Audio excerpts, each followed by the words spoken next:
পুলিশের ভূমিকায় যে একদম যেভাবে পুলিশের উপরে পুরো ফুল ভরসা আছে। পুলিশ না থাকলে আমরা এত এগোতে পারতাম না। পুলিশ যেভাবে তদন্ত করছে 4 জনই তো অ্যারেস্ট হয়ে গেল। খুশি আমি, চারজন arrest হয়ে গেল। তাতে খুশি।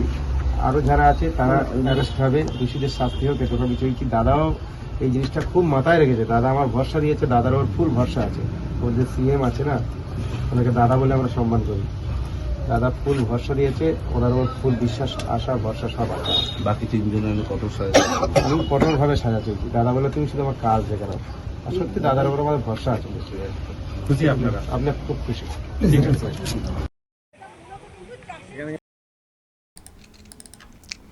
দর্শক শুনলেন বাবা, কিশোরীর বাবার বক্তব্য। সন্তুষ্ট পুলিশ যেভাবে কাজ করছে, পুলিশ মন্ত্রী, মুখ্যমন্ত্রী যেভাবে কাজ করছেন তাতে ওনারা সন্তুষ্ট, ভরসা রাখতে পারছেন। আজকে যে এনকাউন্টার হয়েছে, প্রভাস মণ্ডল মূল অভিযুক্ত বলেই ধরা হচ্ছে। তাকে তো এনকাউন্টার করা হয়েছে, পালানোর চেষ্টা করছিল বলে ব্যাপারটা এসছে। তো দর্শক, আমি কিভাবে কি হয়েছে তার একটা ব্যাখ্যা আমি আগের যে ভিডিও সেখানে দিয়েছি। এটুকু আমি বলতে পারি, যেটা হয়েছে একটা বড় বার্তা সমাজে।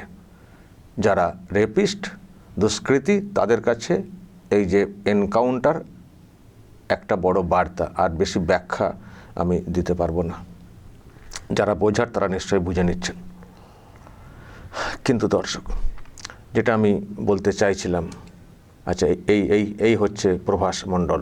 খুব ন্যাকামো করছিল। জানি না অন্যের দিকে দোষ চাপিয়ে দিয়ে এইসব করছিল। পুলিশ পরে বুঝতে পারে যে মিসগাইড করার চেষ্টা হচ্ছে। বুঝতে পেরে পুলিশ মোটামুটি যেটা খবর সূত্রে চিহ্নিত করে ফেলেছিল যে মূল অভিযুক্ত। তো তারপরে ঘটনার পুনর্নির্মাণ রাতে করানোর নামে নিয়ে গিয়ে এইসব হয়েছে বলে ভাষ্য রিপোর্ট এসছে। কিন্তু আবারও বলছি, যেটা বোঝার আমরা বুঝে গেছি। তো যেটা হয়েছে দর্শক, এক কথায় মূল অভিযুক্ত এনকাউন্টার। তো তাতে পরিবার, কিশোরীর পরিবার, যে কিশোরীর সঙ্গে ওই রকম ব্যবহার করা হয়েছিল, তার পরিবার, তার বাবা সন্তুষ্ট। দেখুন, যেমন মিডিয়া প্রশ্ন করছে তেমন উনি বলছেন খুশি তো আর হওয়া যায় না, মেয়ে চলে গেছে, সন্তুষ্টির জায়গাটা। কিন্তু ওনারা বুঝতেই পারছেন, ছাপোষা মানুষ, মিডিয়ার প্রশ্ন আপনি খুশি। মেয়ে মারা গেলে, কোনো মানুষ, ছেলে মেয়ে মারা গেলে বাবা মা কখনো খুশি হতে পারে না তদন্তের ব্যাপারে। সন্তুষ্ট তদন্তের জায়গাটা, সাজা হলে একটা মনে আলাদা একটা স্বস্তি আসে। এই স্বস্তি, মানে সন্তুষ্ট কথাটাও বলাটাও ভুল হবে আমার মনে হয়। স্বস্তি, খুশির বালাই নেই। যেহেতু মিডিয়া প্রশ্ন করছে, উনি হয়তো সেই শব্দটা ব্যবহার করছেন। কিন্তু এটুকু পরিষ্কার, যেটুকু বলতে চাই দর্শক, যে মুখ্যমন্ত্রী, পুলিশ মন্ত্রীর যে অবস্থান, তাতে ভরসা রাখতে, মানে ভরসা খুব ভালোভাবেই রাখছেন। এবং এটাও বললেন, আমার দাদা, মুখ্যমন্ত্রী আমার দাদা যা কথা দিয়েছেন সেই মতো করে এগোচ্ছে পুরো বিষয়টা। আর দাদা বলে গেছিলেন, কাজটা আমার দেখো, আমার কাজটা দেখে নেবে। সত্যি যে উনি কাজ দেখাচ্ছেন এটুকু পরিষ্কার। পুলিশ মন্ত্রী, মুখ্যমন্ত্রী যে বলে গেছিলেন কাজটা আমার দেখে নেবে, তো সত্যি যে উনি কথা মতো কাজ করছেন, পরিবার কিন্তু সেটা বুঝছে।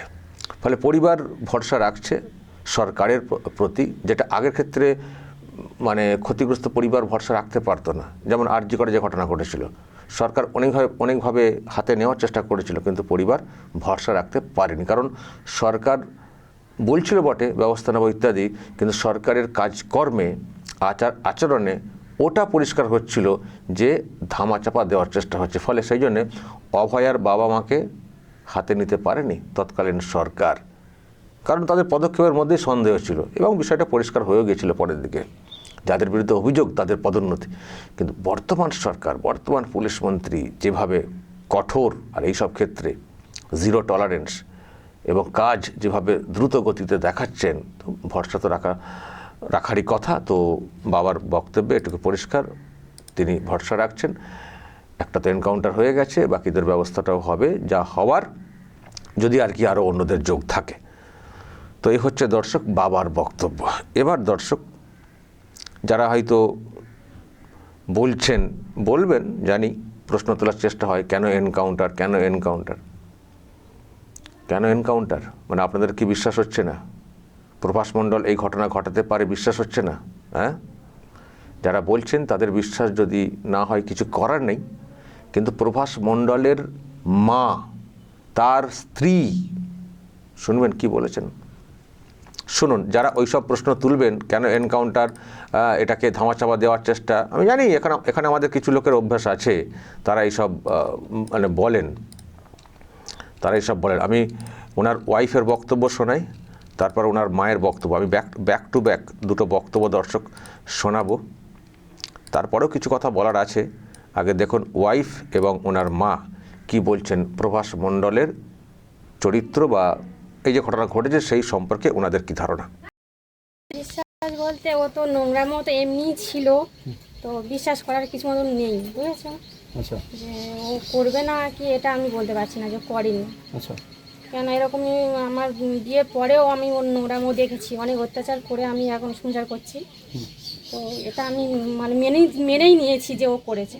আচ্ছা, এই যে পুলিশের গুলিতে মারা গেল, কিছু বলবেন? না, ও অন্যায় করেছে, ও দোষ করেছে, ও হচ্ছে গুলি খেয়েছে, এটা বলার কিছু নেই। আচ্ছা, আপনি কি চাইছেন এখন? কি চাইছি বলতে যে ওখানে তো বারুইপুরে আমাদের যেতে বলছে, যাবো। স্বামীর দেহ নেবেন? মেয়ে বলতে যদি রাজি, বাড়ির লোক সবাই রাজি হয় তো আনা হবে। আচ্ছা, আপনার কয় সন্তান? একটা ছেলে। আচ্ছা, প্রবাস কি করতেন? কিছু করতো না, বাড়িতে থাকতো। পুলিশ এসেছিল বাড়িতে? হ্যাঁ, এসে কি বললো? দুজন এসছে, বলছে আপনার ছেলের নাম প্রভাস মণ্ডল। হ্যাঁ, তা আপনার ছেলে মারা গেছে, আপনি দেখতে চান? হাসপাতালে আছে, দেখুন। আমি বলছি না, আমি আর দেখতে চাই না, আমি দেখে আর কি করব, আর আমার যাবার শক্তি নেই, আমার গলা শুকিয়ে যাচ্ছে, বলতে পারছি না। হ্যাঁ, তা আমি বলছি আমার যাওয়ার শক্তি নেই, আমি যাব না, তোমরা যাবো। বলছে ও তো আই কার্ড লাগবে। আমি বলেছি দেখো আমি সব কোথায় আই কার্ড জানি না,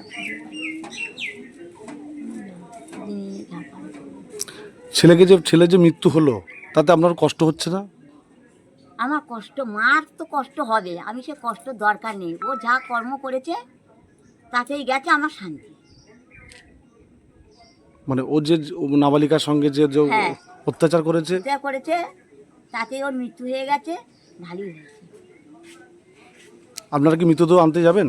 না, আমার কেউ যাওয়ার নেই, আমি যেতে পারবো না, মৃতদেহ আমি আনবো না। আমি তো বললাম আর আমাদের দেখতে চাই না, একদম দেখতে চাই না। তোমরা ওখানে নিয়ে থেকে নাও, গুদমে দেবে, কোথায় দেবে, ফেলে দেবে, দিয়ে যাবে, কেউ যাবে না। ওনাদের জন্য খারাপ লাগছে, কিছু করার নেই। মায়ের ছেলে, মায়েরও দোষ হয়তো কেউ কেউ দেবেন, কিন্তু একটা সময় আসে সব কিছু কন্ট্রোলের বাইরে চলে যায়। আর একটা ব্যাপার আছে, পরিবেশ অনেক সময় অনেককে খারাপ পথে ঠেলে দেয়।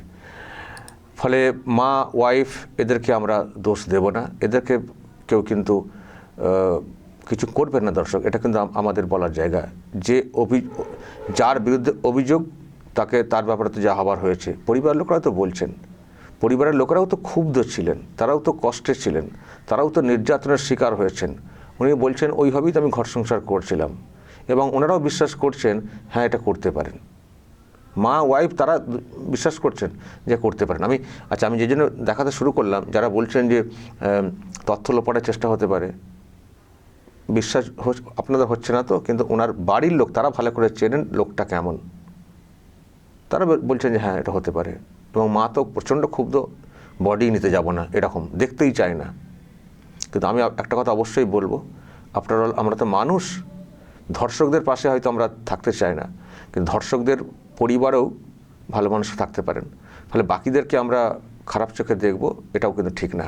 তারাও তো অনেকে নির্যাতনের শিকার হয়েছেন, মা, ওয়াইফের যা কথা শুনতে পাচ্ছি।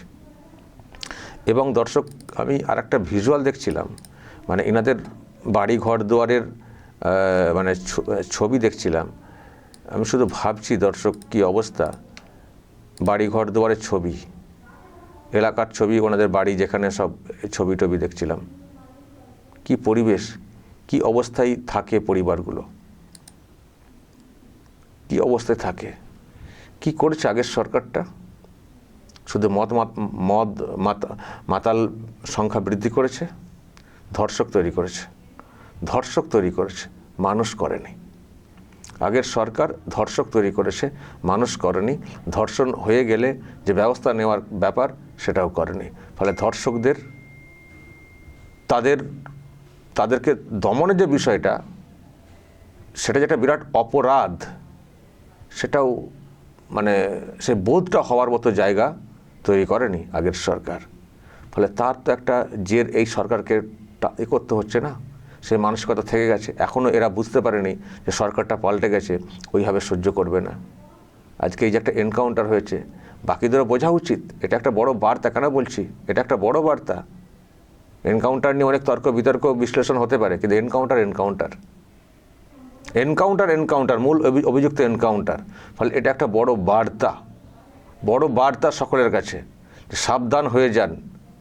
প্রথমত রুচি একটু চেঞ্জ করবেন তো, এ কী মানসিকতা।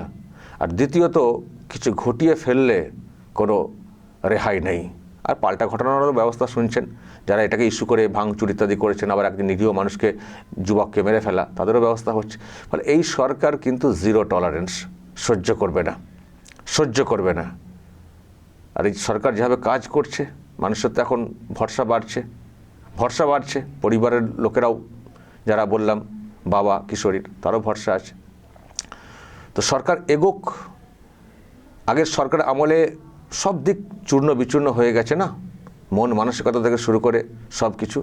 তো মেরামত করতে একটু কষ্ট করতে হবে, একটু সময় লাগবে।